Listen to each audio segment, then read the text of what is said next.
அனைவருக்கும் வணக்கம். உங்கள் அனைவரையும் சிக்ஸ்த் சென்ஸ் மேத்தமெட்டிக்ஸ் பிஎஸ்கே சேனலுக்கு வரவேற்கிறேன். இன்றைக்கு வகுப்போட நோக்கம் என்ன அப்படின்னு சொன்னா, இன்னைக்கு 12ஆம் வகுப்பு 3வது அத்தியாயம் சமன்பாட்டியல்ல பகுதி காரணிப்படுத்தப்பட்ட பல்லுறுப்புக்கோவை சமன்பாட்டினை தீர்க்கும் வழிமுறையை அறிதல். இதான் இன்றைய வகுப்புடைய நோக்கம். நமக்கு அதுக்கு என்னென்னா நீங்க நினைவில் வைத்திருக்கணும் அப்படின்னு சொன்னா, இருபடி பல்லுறுப்புக்கோவை சமன்பாட்டினை தீர்க்கும் வழிமுறை நீங்க நினைவில் வைத்திருக்கணும். அதை ஏற்கனவே சூத்திர முறை படிச்சிருப்போம். அந்த சூத்திர முறை ஞாபகம் வச்சுக்கோங்க. அடுத்து பகுதி காரணிப்படுத்தப்பட்ட பல்லுறுப்புக்கோவை சமன்பாடுனா என்ன அப்படின்னு சொன்னா, இப்ப ஒரு 4 காரணிகள் ax plus B into CX plus D into BX plus Q into RX plus S plus K is equal to 0, K not equal to 0 என்ற வடிவிலான பல்லுறுப்புக்கோவை சமன்பாடுகள் பகுதி காரணிப்படுத்தப்பட்ட பல்லுறுப்புக்கோவை சமன்பாடுகள் ஆகும். அதாவது ஒரு பல்லுறுப்புக்கோவையில் இது மட்டும் மாறிலி உறுப்பு, கேன்றது ஒரு மாறிலி உறுப்பு, மிச்சம் இருக்கிற இந்த உறுப்புகள்லாம் ஒரு காரணிப்படுத்தப்பட்டிருக்கும். அப்ப பாதி காரணிப்படுத்திருக்கு, பகுதி முழுவதும் காரணிப்படுத்தப்படவில்லை. சரிங்களா? அப்ப இந்த மாதிரி இருந்துச்சுன்னு சொன்னா இது பகுதி காரணிப்படுத்தப்பட்ட பல்லுறுப்புக்கோவை சமன்பாடுகள் அப்படின்னு சொல்றோம். இப்ப நம்ம இன்றைய வகுப்புல நம்ம என்ன படிக்க போறோம் அப்படின்னு கேட்டா, இந்த மாதிரியான ஒரு பகுதி காரணிப்படுத்தப்பட்ட பல்லுறுப்புக்கோவை சமன்பாட்டை இந்த மாதிரி எழுத முடியுது. என்ன மாதிரி? Alpha X square plus beta X plus lambda into alpha X square plus beta X plus mu plus K is equal to 0 அப்படின்ற வடிவில் எழுதக்கூடிய மாற்றி எழுதக்கூடிய பகுதி காரணிப்படுத்தப்பட்ட பல்லுறுப்புக்கோவை சமன்பாட்டை தீர்க்கும் வழிமுறையை தான் நம்ம பாடப்பகுதியில் இருக்கு. அதை தீர்க்கிறத தான் நம்ம இன்னைக்கு எப்படின்னு பார்க்க போறோம். சரிதாங்களா? அப்ப இது ஜென்ரலான பகுதி காரணிப்படுத்தப்பட்ட பல்லுறுப்புக்கோவை. இதை இந்த மாதிரி எழுத முடிகிறத எப்படி தீர்க்கிறது அப்படின்றத தான் இன்னைக்கு நம்ம பாடத்துல பார்க்க போறோம். சரிதாங்களா? இப்ப மேற்கண்ட சமன்பாட்டுல கேயோட மதிப்பு 0வா இருந்துச்சுன்னு சொன்னா இது முழுதும் காரணிப்படுத்தப்பட்ட பல்லுறுப்புக்கோவை சமன்பாடா மாறிவிடும். சரிங்களா? அது ஞாபகம் வச்சுக்கோங்க. அப்போ இது பகுதி காரணிப்படுத்தப்பட்ட பல்லுறுப்புக்கோவை சமன்பாடுனா கேயோட மதிப்பு நாட் ஈக்குவல் டு 0 அப்படின்னு இருக்கணும். சரிங்களா? சரி, இப்ப இது தீர்க்கிற வழிமுறைக்கு சரி எடுத்துக்காட்டுகள் மூலமா நம்ம என்ன செஞ்சுக்கலாம், இந்த வழிமுறையை நம்ம தெரிஞ்சுக்கலாம். இப்ப எடுத்துக்காட்டு 3.23 அப்படின்னு ஒரு எடுத்துக்காட்டு பாருங்க. தீர்க்க x-2 into x-7 into x-3 into x plus 2 plus 19 is equal to 0 அப்படின்னு ஒரு பகுதி காரணிப்படுத்தப்பட்ட பல்லுறுப்புக்கோவை இருக்கு. பார்த்தோன்னே தெரியுது அந்த வடிவத்தில் இருக்குங்களா? இது நம்ம எப்படி தீர்க்கிறது அப்படின்னு கேட்டா, இந்த எழுத்து வடிவெல்லாம் பரீட்சையில் எழுத தேவையில்லை. உங்களுக்கு வழிமுறைக்காண்டி தான் இந்த எழுத்தெல்லாம் எழுதியிருக்கேன். நீங்க ஃபர்ஸ்ட் பாருங்க என்ன செய்யணுமா, இது இந்த வடிவத்துக்கு மாத்தணும்னு சொன்னா இந்த பகுதி காரணிப்படுத்தப்பட்ட கோவைகளில் இருந்து 4 மூலங்களை நீங்க கண்டறியணும். 4 மூலங்கள்லாம் இது ஈக்குவல் டு 0க்கு சமப்படுத்தினா 4 தீர்வுகள் கிடைக்கும். இப்ப நமக்கு இந்த கணக்குல கொடுக்கப்பட்டதுக்கு என்னென்ன வருதுன்னு கேட்டா, x-2 is equal to 0ன்னு சொன்ன ஆன்சர் என்ன வரும்? அதோட தீர்வு 2 அப்படின்னு வரும். x-7 is equal to 0னா 7.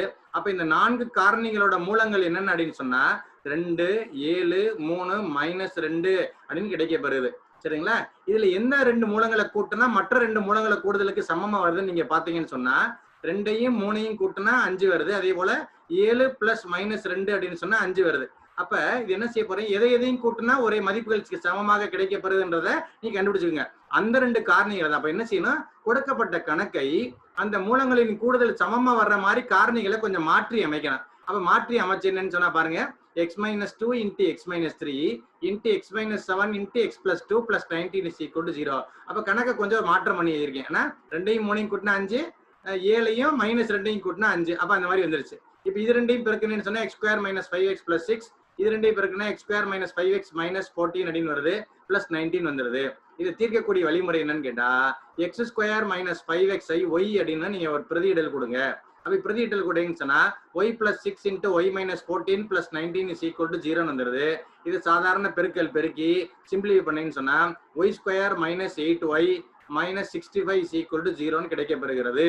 இது ஒரு இருபடி சமன்பாடு. இது உங்களுக்கு தெரிந்த முறையில தீர்த்துட்டேன்னு சொன்னா yக்கு 2 மதிப்புகள் கிடைக்குது. 13, -5 2 மதிப்புகள் கிடைக்கப்பெறுகிறது. இப்போ y நம்ம என்ன நினைச்சிருக்கோம், x square minus 5x வச்சிருக்கோம். அப்ப x square minus 5x is equal to 13ன்னு ஒரு சமன்பாடு இருக்கும். அடுத்து x square minus 5x is equal to -5ன்னு ஒரு சமன்பாடு இருக்கும். அதை மாறிலி ஃபுல்லா ஒரு பக்கம் கொண்டு சொன்னா 2 இருபடி சமன்பாடுகள் கிடைக்கும். இது திரும்பவும் இருபடி சமன்பாடு தீர்க்கும் வழிமுறை பின்பற்றி தீர்த்துறதுன்னு சொன்னா மொத்தம் 4 மூலங்கள் கிடைக்கப்பெறுகின்றது. ஏன்னா இது ஒரு 4படி சமன்பாடு, 4 காரணிகள் கொடுத்துருக்காங்க, 4 தீர்வுகள் கிடைக்கும். அதுதான் இது வழிமுறை. இதே போல இன்னொரு எடுத்துக்காட்டு ஒண்ணு பார்த்துலாம் பாருங்க. எடுத்துக்காட்டு 3.24. இதே போல ஒரு பகுதி காரணிப்படுத்தப்பட்ட ஒரு பல்லுறுப்புக்கோவை சமன்பாடு கொடுத்துருக்காங்க. இது தீர்க்கணும் அப்படின்னு சொன்னா இந்த பகுதி இதோட காரணிப்படுத்தப்பட்ட காரணிகள் கிடைக்கப்பெறும் மூலங்களை பாருங்க. 2x - 3 is equal to 0ன்னு சொன்னா x is equal to 3/2. அப்ப 2x - 3 என்பது ஒரு காரணின்னு சொன்னா எது மூலம்? 3/2 என்பது ஒரு மூலம். இது 1/6, 2/3, 2 அப்படின்னு 4 மூலங்கள் கிடைக்கப்பெறுகிறது.